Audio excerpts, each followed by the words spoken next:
Jumpa kembali sahabat Oase Rohani Katolik yang terkasih, bersama saya MIA Syaneta di acara kesayangan kita.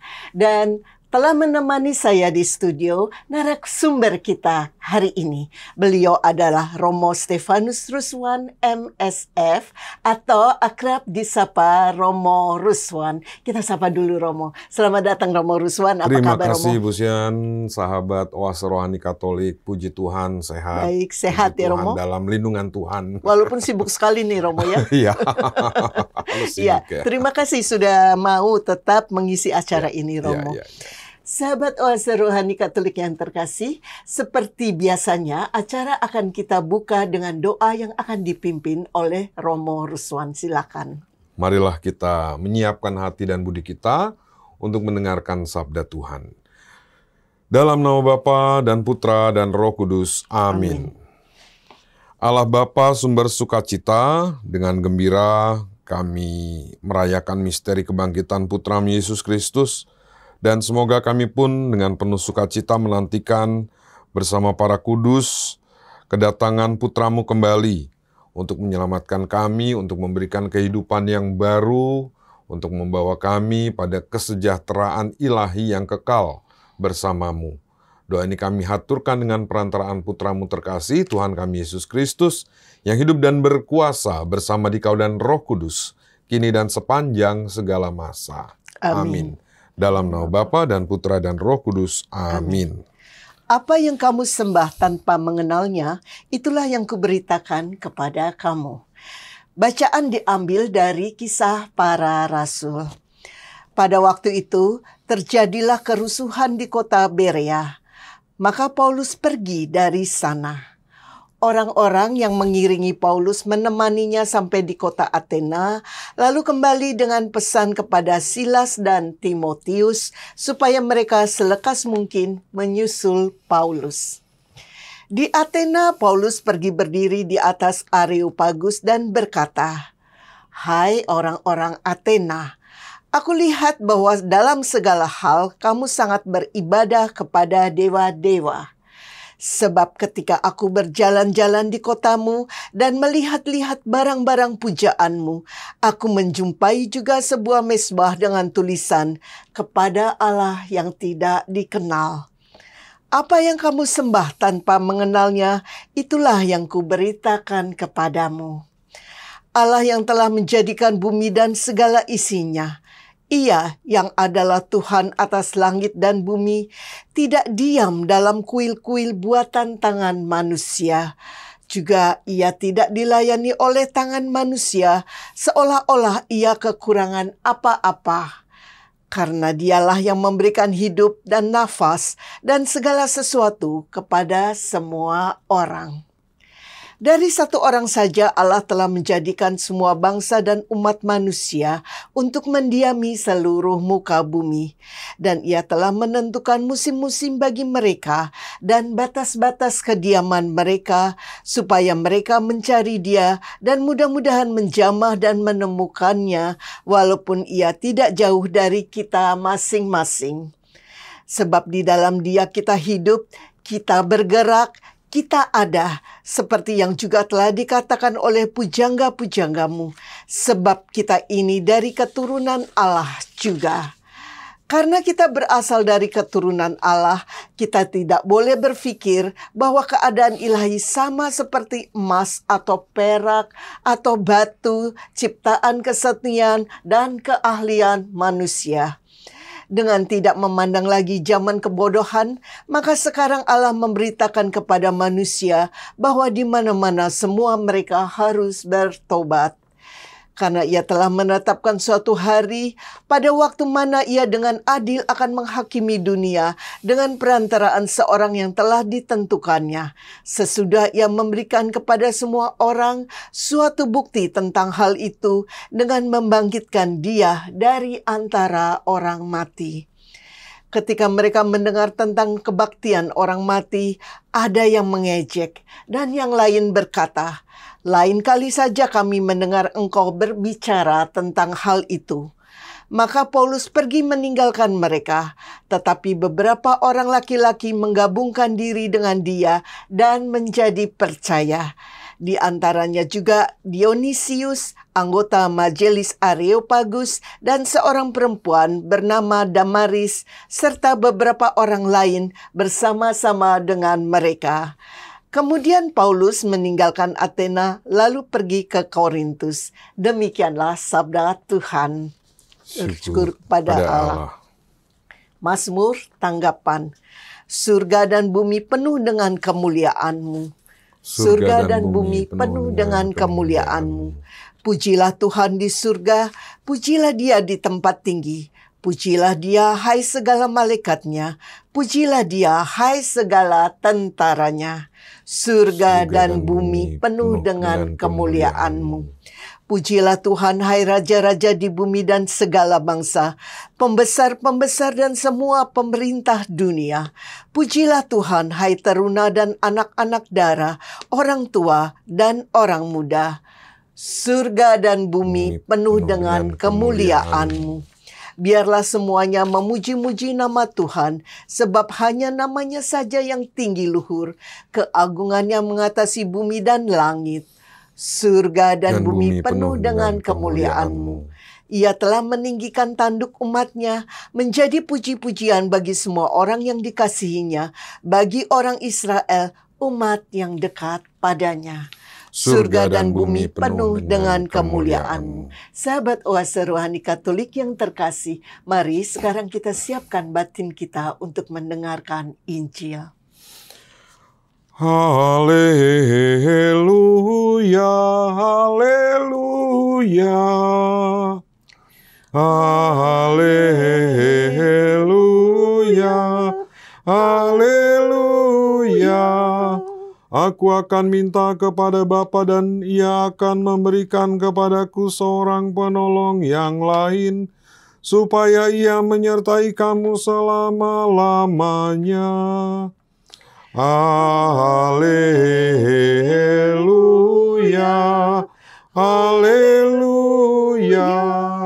Tuhan bersamamu Dan bersama rohmu. Inilah Injil suci menurut Yohanes. Dimuliakanlah Tuhan. Dalam amanat perpisahannya, Yesus berkata kepada murid-muridnya, "Masih banyak hal yang harus kukatakan kepadamu, tetapi sekarang kamu belum dapat menanggungnya. Tetapi apabila Ia datang, yaitu Roh kebenaran, Ia akan memimpin kamu ke dalam seluruh kebenaran. Ia tidak akan berkata-kata dari dirinya sendiri, tetapi segala sesuatu yang didengarnya, itulah yang akan dikatakannya. Dan Ia akan memberitakan kepadamu hal-hal yang akan datang. Ia akan memuliakan Aku, sebab Ia akan memberitakan kepadamu apa yang Dia terima daripadaku. Segala sesuatu yang Bapa punya adalah kepunyaanku, sebab itu Aku berkata, Ia akan memberikan kepadamu apa yang Dia terima daripadaku." Demikianlah sabda Tuhan. Terpujilah Kristus. Ya, Romo Stefanus Ruswan, ya Romo Ruswan lah, ya biasa dipanggil. Dalam sesi pertama ini hal-hal penting dan menarik apa yang rasanya perlu untuk Romo sampaikan? Ya, baik. Menarik ya, dalam Injil tadi masih ada banyak hal yang harus kukatakan kepadamu, tapi sekarang kamu belum dapat menanggungnya. Ini saya tertarik dengan satu kalimat ini, ya.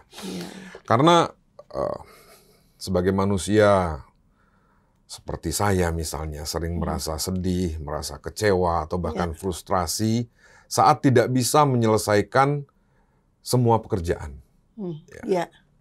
Saat saya tidak bisa menyelesaikan pekerjaan, walaupun ya orang lain sudah, ini sudah oke, tapi ada rasa kurang puas, ada rasa kecewa, ada rasa frustrasi, ada rasa sedih karena saya tidak bisa melayani ini, karena tidak bisa melayani itu, karena terbentur dengan waktu dan lain sebagainya. Ya.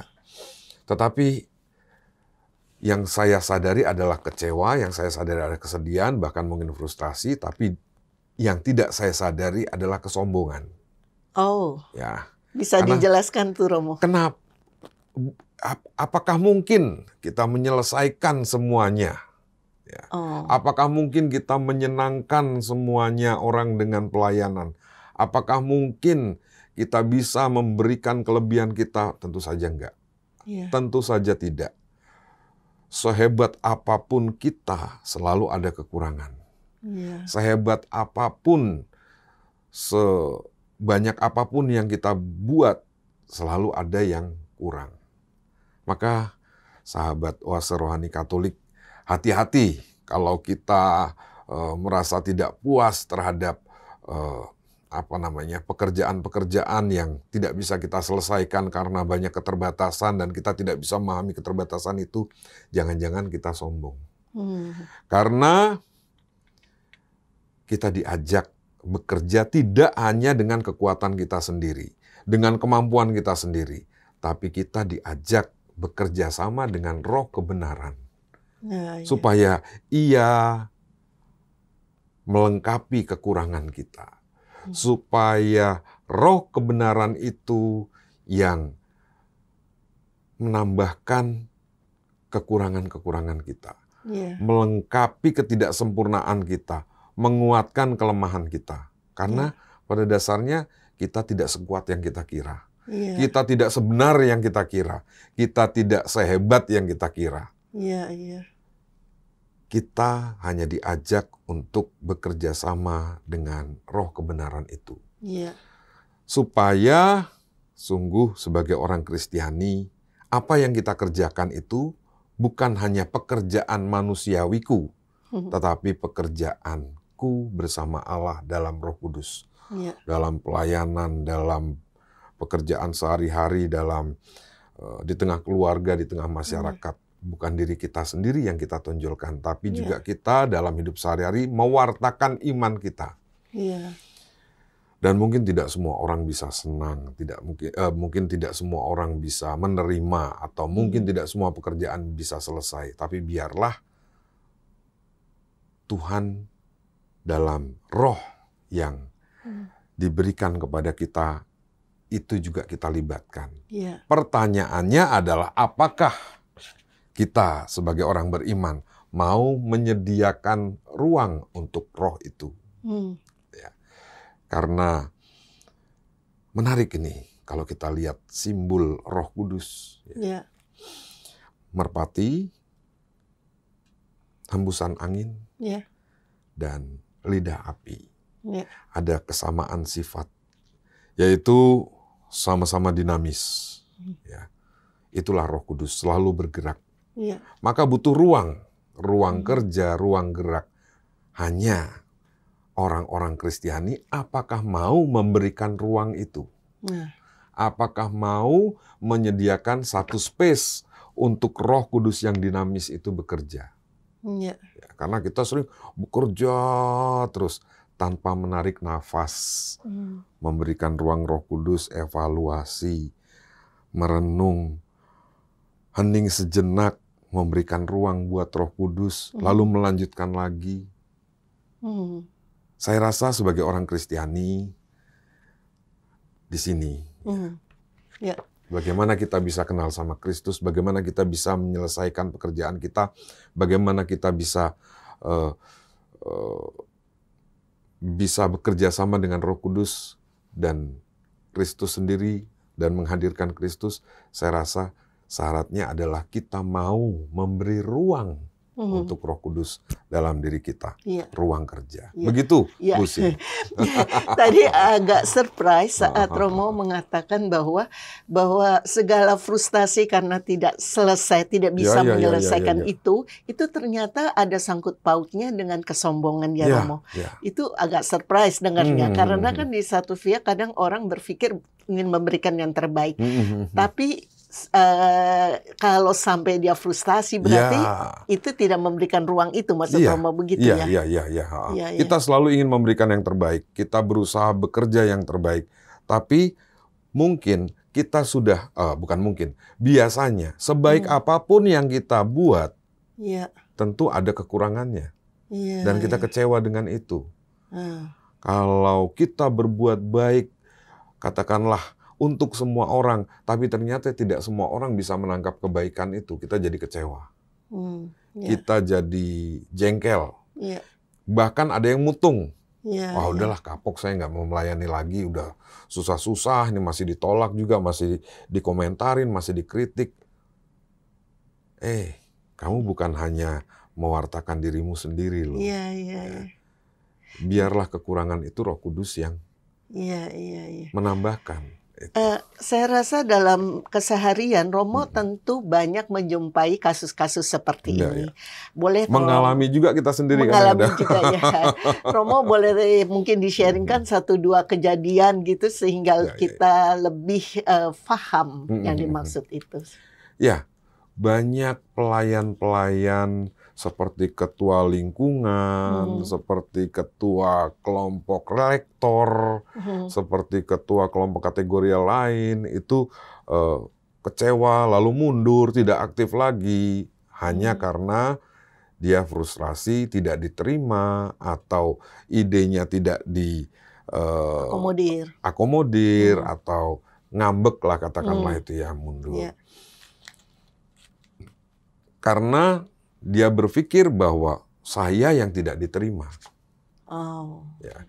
Padahal di dalam pelayanan kita di tengah gereja bersama dengan umat, bukan kita sendiri.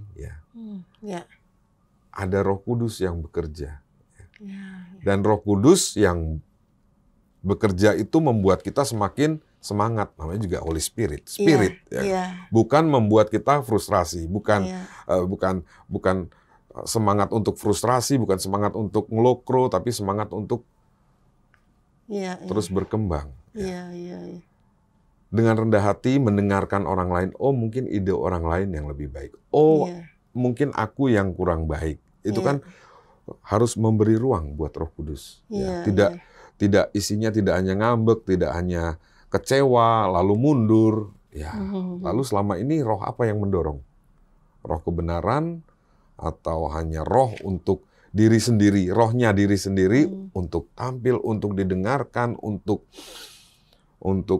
dibanggakan, untuk diutamakan. Nah, itu namanya kesombongan. Ada sesuatu yang lain di balik pelayanan itu kita. Jadi tidak tulus melayani gitu. Ya, Romo, memang pada dasarnya kan memang kita tidak bisa menyenangkan semua orang ya, Romo.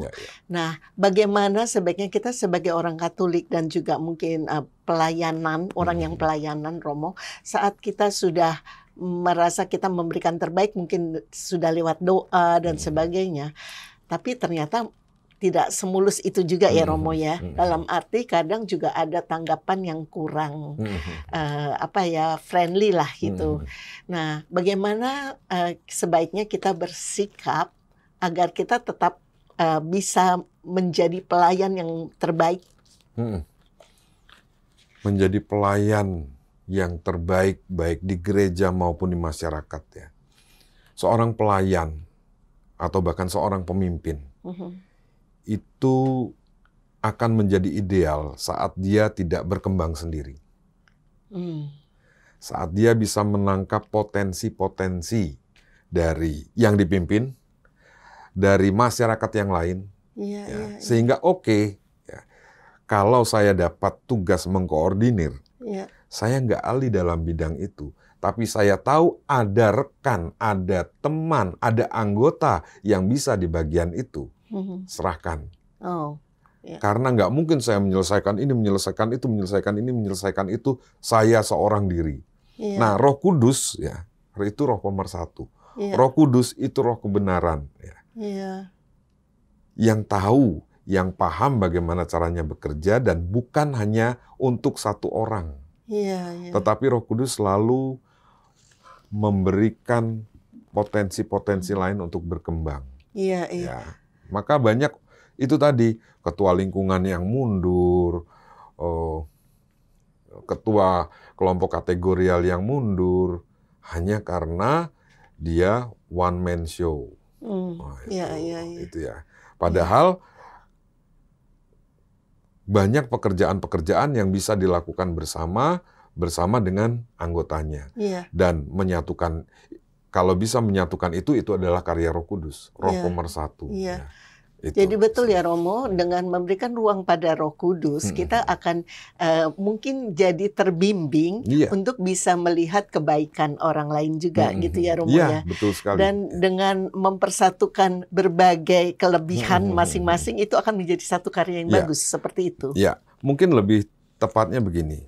Lewat bimbingan Roh Kudus, kita tidak hanya berkonsentrasi pada masalah dan pada kegagalan, tapi kita juga bisa melihat peluang dan potensi.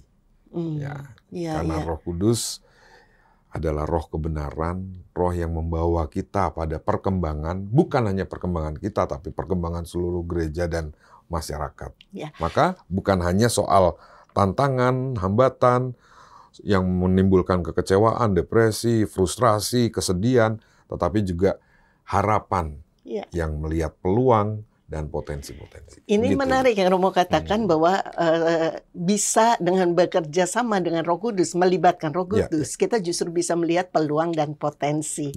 Romo kasih contoh dong dalam kehidupan sehari-hari. Dari pengalaman saya dari pengalaman kalau kadang-kadang waktu saya masuk di tempat tugas yang baru, itu ada rasa kecil, ada rasa khawatir, bisa nggak ya saya melakukan ini? Bisa nggak ya saya melewati tantangan ini? Ya.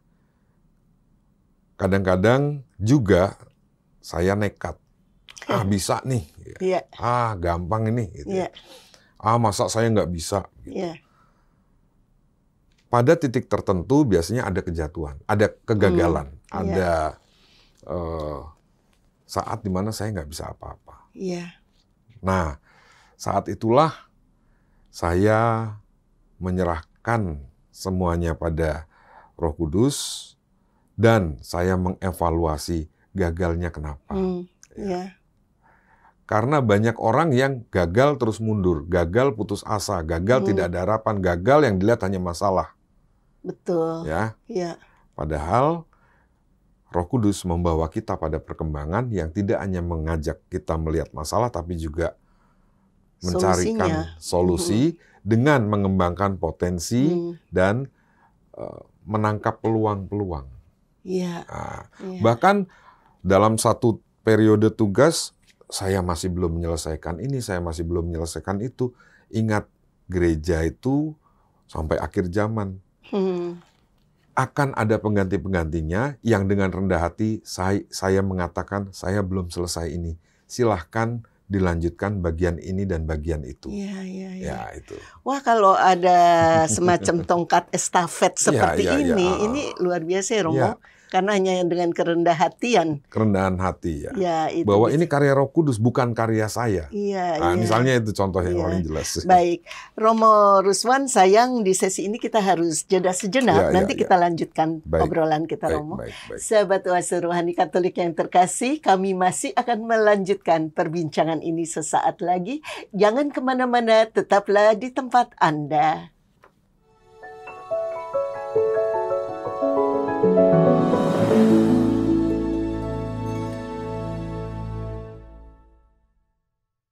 Sahabat Oase Rohani Katolik yang terkasih, terima kasih masih bersama kami di acara kesayangan kita, Oase Rohani Katolik.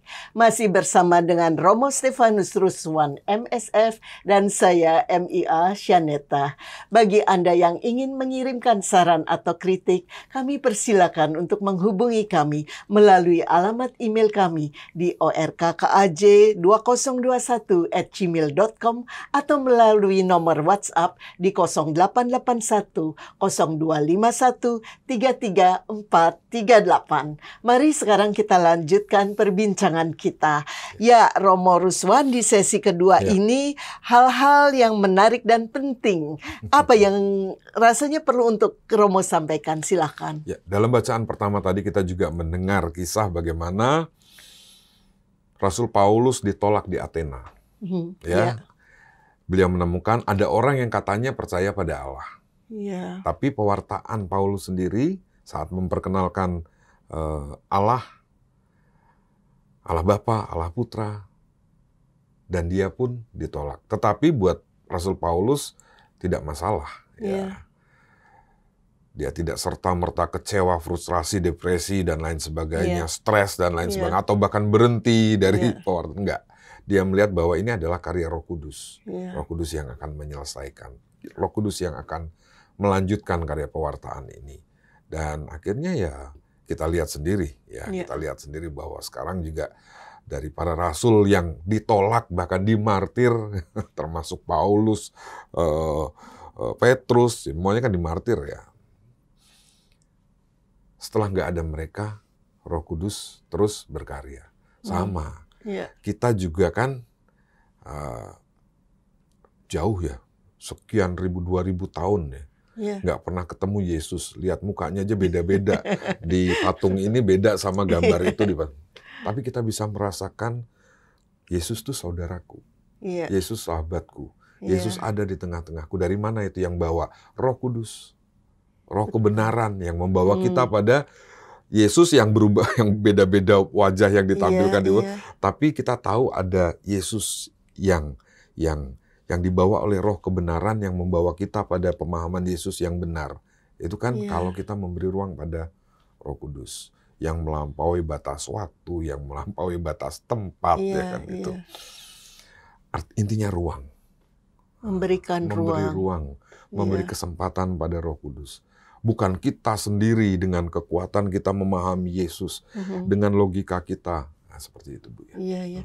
Karena acap kali memang manusia masih cenderung percaya pada kekuatan sendiri, merasa bahwa cukup bisa memahami dengan caranya. Padahal sebetulnya itu salah ya, Romo. Ya, itu Kurang asal tepat, mula ya. dari dosa kan begitu ya. Oh gitu. Adam dan Hawa kan ingin Iya. makan buah pengetahuan itu ya, ingin Iya. menyamakan diri dengan Allah, ingin ya. Padahal Iya. kita adalah ciptaan yang terbatas. Iya, gitu. iya. Lalu kalau kita lihat tadi, Paulus kan pergi, lalu diikuti oleh orang-orang yang percaya. Nah, orang-orang ini juga kelihatannya mulai membuka hati, memberi ruang. Kalau enggak, mungkin enggak akan mengikuti Nggak ya, akan Romo mengikuti, ya. Ya, Romo, kalau dalam konteks kehidupan sehari-hari ini, Romo, kan seringkali banyak orang sudah memberikan contoh-contoh yang baik gitu, tapi ada orang yang terbuka, ada orang yang tidak.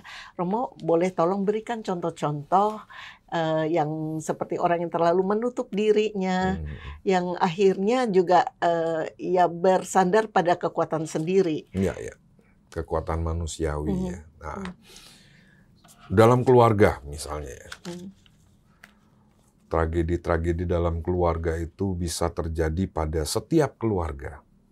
Ya, tragedi keluarga itu artinya ya konflik-konflik dan lain sebagainya. Mulai menemukan ketidakcocokan, atau bahkan mulai menemukan kekurangan pasangan. Ya. Kalau orang yang hanya mengandalkan kekuatan manusia dan menuntut sisi manusiawi, maka perkawinan Katolik yang sekali seumur hidup tidak akan pernah terjadi. Bagaimanapun pasangan punya kekurangan, diri kita juga punya kekurangan.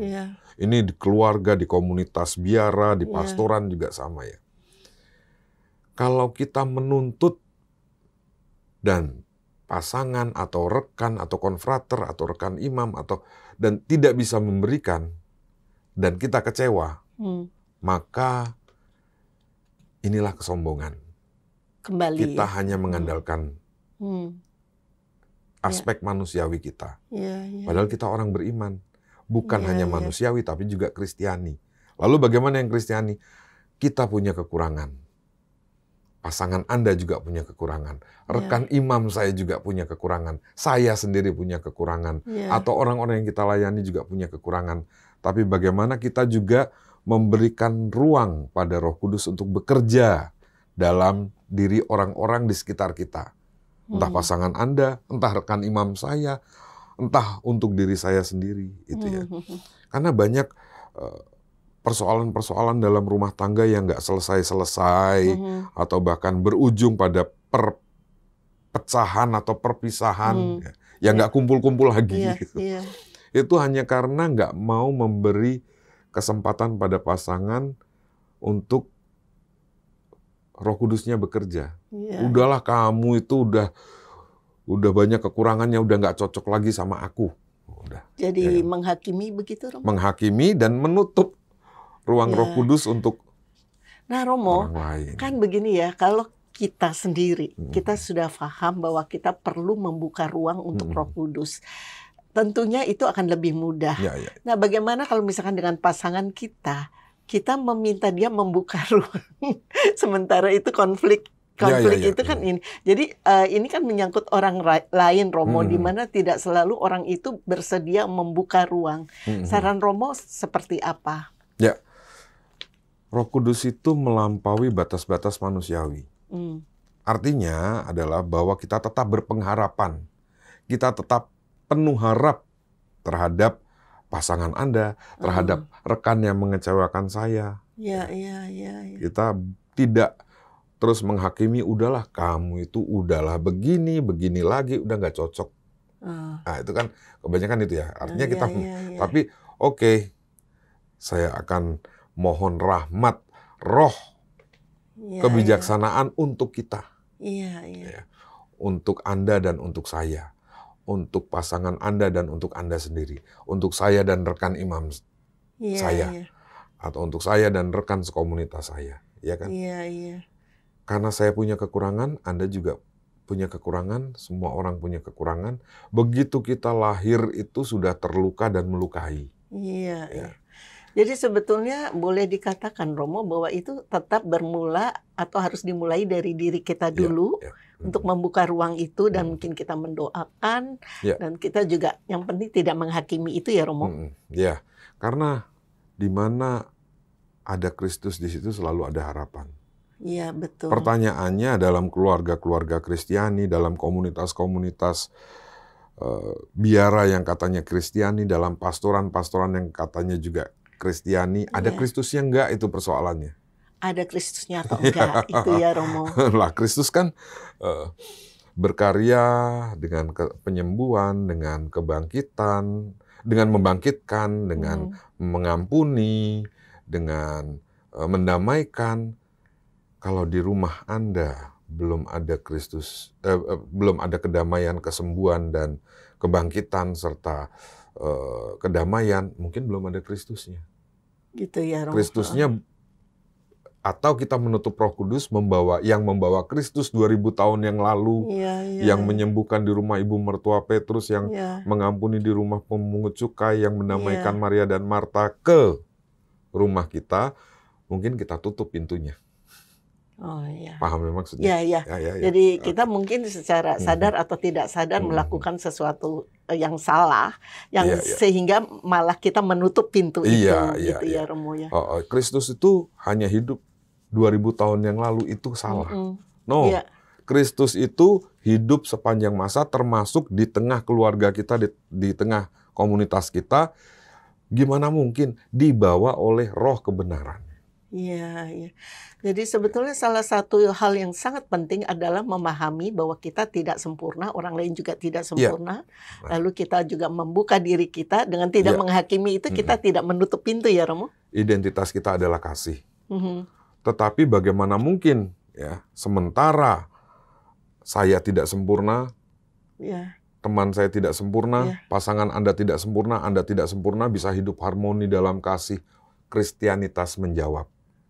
Ya, mungkin kalau ada Yesusnya. Betul. Ya. Nah, bagaimana membawa Yesus itu ke tempat kita sekarang? Terbukalah pada Roh Kudus.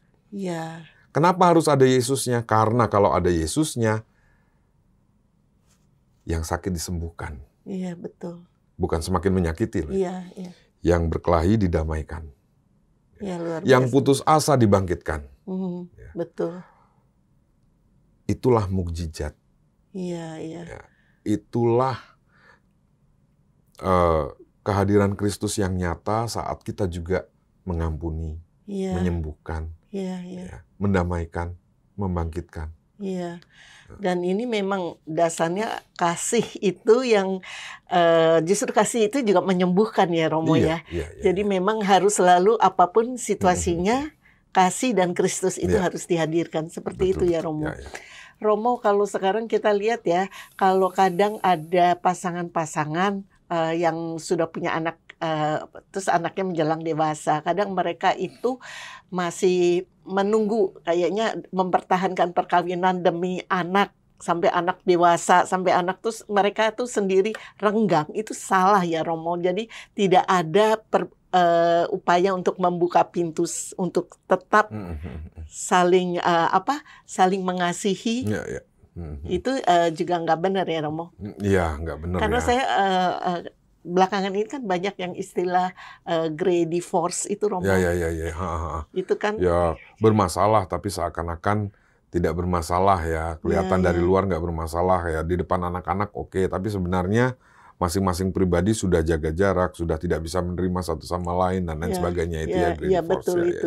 Jadi menurut Romo, untuk mereka yang mengalami itu harus lebih seperti apa? Ya tentu saja itu nggak ideal. Yang ideal adalah bagaimana keluarga-keluarga Kristiani, komunitas-komunitas Kristiani itu saling mengembangkan satu sama lain. Nggak saling nyuekin. Nggak saling berharap. Ya kalau itu kan tinggal nunggu siapa duluan yang mati, katakanlah.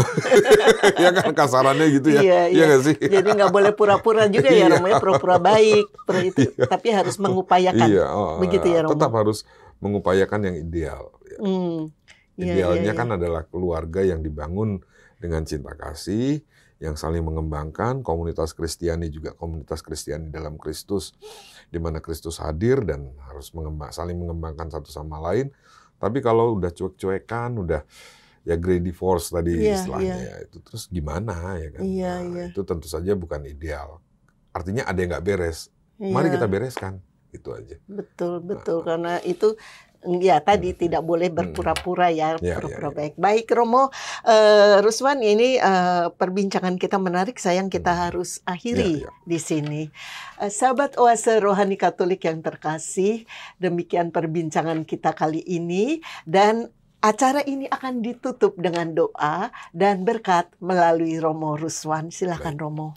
Marilah kita berdoa. Dalam nama Bapa dan Putra dan Roh Kudus. Amin. Allah Bapa yang Maha Kasih, kami bersyukur kepadamu atas sabdamu yang menjadi terang bagi hidup kami, penuntun bagi jalan kami. Ya Bapa, semoga sabdamu ini sungguh dapat teresapi oleh hati kami, sehingga kami dapat mewujud nyatakannya dalam hidup kami sehari-hari sambil mewartakannya. Karena hidup kami berada dalam terang sabdamu. Ya Bapa, semoga hidup kami semakin berkualitas, semakin bermutu dalam kerjasama dengan Roh Kudus untuk semakin dekat dengan Putra-Mu Yesus Kristus, karena Dialah Tuhan dan Penyelamat kami. Amin. Tuhan bersamamu. Dan bersama Roh. Allah Bapa yang Maha Kasih memberkati kita semua dalam nama Bapa dan Putra dan Roh Kudus. Amin. Terima kasih Romo Ruswan atas kedatangannya di sini ya. Sahabat Oase Rohani Katolik yang terkasih, demikian perbincangan kita kali ini. Semoga banyak manfaatnya bagi Anda semua. Romo Stefanus Ruswan, MSF, dan saya MI Asyanita pamit undur diri. Selamat melanjutkan aktivitas Anda dan jangan lupa untuk selalu bahagia. Salam damai. Shalom, salve. Terima kasih.